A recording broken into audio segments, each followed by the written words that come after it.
Today we will describe about remaining part of set theory। पिछले दो videos में हमने आपको बताया था कि सेट थ्योरी से रिलेटेड जितने भी डेफिनेटिव टर्म थे सभी को डिफाइन किया गया था, उसके पार्ट्स की चर्चा की गई थी, यानी काइंड्स की चर्चा की गई थी, सेट थ्योरी को रिप्रेजेंट करने की चर्चा की गई थी। उसके अलावा उसमें सबसेट, रियल सबसेट, सुपरसेट आदि की चर्चा की गई थी। आज हम करेंगे यूनियन, इंटरसेक्शन और सबस्ट्रक्शन का। तो आइए यहाँ यूनियन आइए, यूनियन इसको हम पढ़ते हैं यूनियन। यूनियन का मतलब है कि अगर कोई दो सेट है तो उन दोनों का एक कंबाइंड सेट ऐसा बने कि उन दोनों के सभी एलिमेंट इस न्यू सेट में मौजूद हो, तो उसे हम यूनियन कहेंगे। लेकिन ध्यान रखें कि किसी भी एलिमेंट का रिपीटेशन न हो। जैसे मान लीजिए कि A इज इक्वल टू 1 2 3 है और B इज इक्वल टू 2 3 4 5 है। तो अगर हम इसका यूनियन निकालेंगे यानी A यूनियन B, इसका मतलब होगा कि दोनों एलिमेंट, दोनों जो सेट है उन सेट के सभी एलिमेंट को अरेंज करना है, लेकिन रिपीटेशन किसी की नहीं होनी चाहिए। जैसे 1 इसका लिख दिए, 2 3, अब इसको ले चल रहे हैं तो 3 तो ऑलरेडी हम लिख चुके हैं तो 3 लिखने की जरूरत नहीं है, 4 5। तो ये बन गया A यूनियन B। तो जाहिर है कि A यूनियन B का भी सबसेट होगा क्योंकि इसके सभी एलिमेंट इसमें मौजूद होंगे, और B set B A union B का भी सबसेट होगा क्योंकि B का भी सभी एलिमेंट इसमें मौजूद है। तो ये यूनियन कहलाते हैं। अब जैसे इसमें और हो सकता है कि अगर मान लीजिए कि मैथमेटिक्स का वर्ड बनता है तो M भी 2 बार आता है तो किसी भी सेट में रिपीटेशन नहीं की जाती है। ठीक उसी तरीके से अब आता है इंटरसेक्शन, इसको पढ़ते हैं इंटरसेक्शन।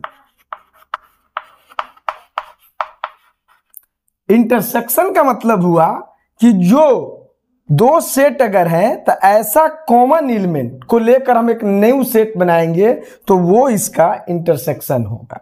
जैसे मान लीजिए कि यही क्वेश्चन है, A is equal to 1 2 3, B is equal to 3 4 5। तो कॉमन एलिमेंट चुनना है हमको। तो कॉमन एलिमेंट 3 है जो इसमें भी है और इसमें भी है।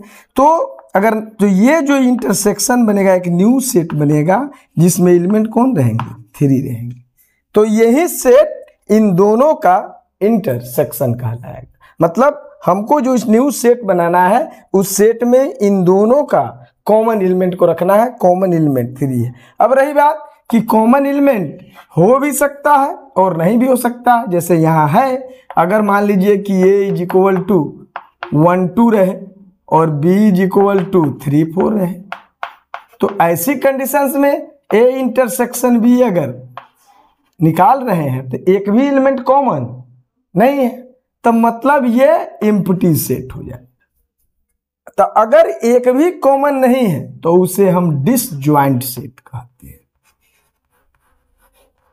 Disjoint set. यहां आपका यहां देखिए को एक कम से कम एक एलिमेंट तो है जो कॉमन है, तो इसको कहेंगे हम ज्वाइंट सेट।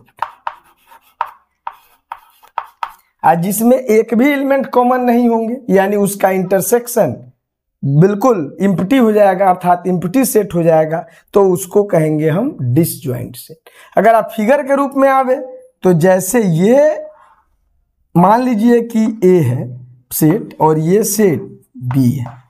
जैसे इस एग्जाम्पल पर चलते हैं, वो A is equal to 1 2 3, B is equal to 3 4 5।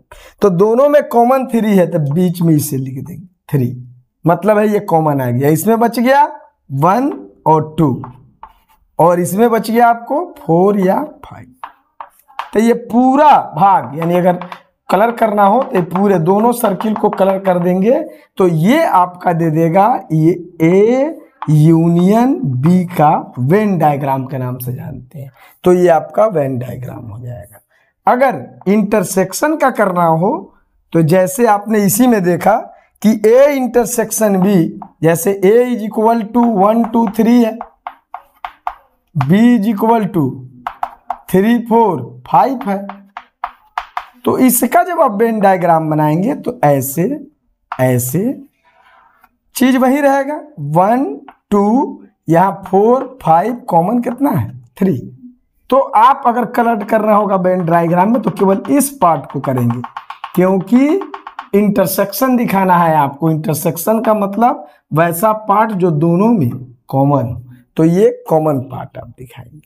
अब आता है डिफरेंस निकालना, यानी जिसे आप सबट्रैक्टिंग कह सकते हैं। जैसे a इज इक्वल टू 1 2 3 4 मान लीजिए, b इज इक्वल टू 2 5 2 3 5 6। तो अगर a माइनस बी, a में से b को आप सबट्रैक्ट कर रहे हैं, तो इसका मतलब होगा कि a और b का कॉमन एलिमेंट हट जाएगा, लेकिन b में कितना रिमेन रह रहा है इससे हमको मतलब नहीं है। a में जो रिमेन रहेगा वही वैल्यू केवल लिखाएगा।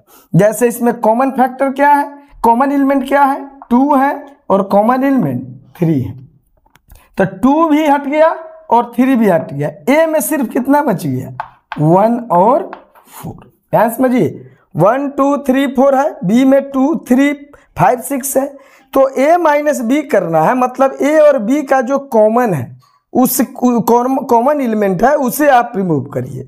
तो कॉमन एलिमेंट 2 हो गया और कॉमन एलिमेंट 3 हो गया, तो 2 भी खत्म हो गया 3 भी खत्म हो गया। तो a में बचे, b में कौन बच रहा है इससे हमको मतलब नहीं है। a में जो बच रहा है 1 और 4, तो a माइनस बी का वैल्यू होगा 1 और 4।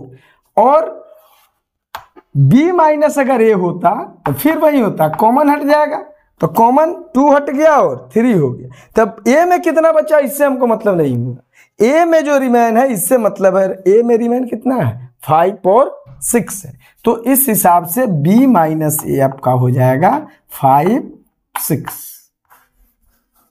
समझ रहे हैं कि इसका मतलब ये भी क्लियर हुआ कि सेट थ्योरी में a minus B is not equal to B minus A, क्योंकि a माइनस बी का मतलब है कि a सेट a में जो एलिमेंट रिमेन बचेंगे कॉमन को छोड़कर वो होंगे a माइनस बी, और b माइनस ए का मतलब होगा कि कॉमन एलिमेंट को छोड़कर b में जो बचेंगे रिमेन बचेंगे वो होगा b माइनस। अगले वीडियोज में हम आपको बताएंगे कि कंप्लीमेंट्री कैसे निकाला जाता है, डी मॉर्गन लॉ कैसे अप्लाई होता है। अगले वीडियोज में उसके साथ मिलेंगे। Thank you.